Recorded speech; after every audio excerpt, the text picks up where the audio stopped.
High বন্ধুরা, বর্ষায় কেমন আছে আপনাদের বাগান? আমার বাগান তো ভালোই হচ্ছে বর্ষায়। জলের সমস্যা এখনো পর্যন্ত হয়নি, মানে জল জমে যাওয়ার সমস্যা।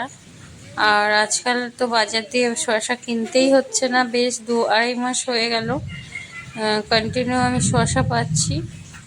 প্রতিদিন শসা তুলতে হয়, আর যখন আসতে পারি না তখন শসাগুলো বেড়ে যায়। ছোট ছোট তোলার চেষ্টা করি, কিন্তু ওই অনেক বৃষ্টিতে হয় না, তখন গিয়ে শসা বড় হয়ে যায়। আজ আমাদের এখানে প্রচণ্ড বিদ্যুৎ চমকাচ্ছে, মেঘ ডাকছে।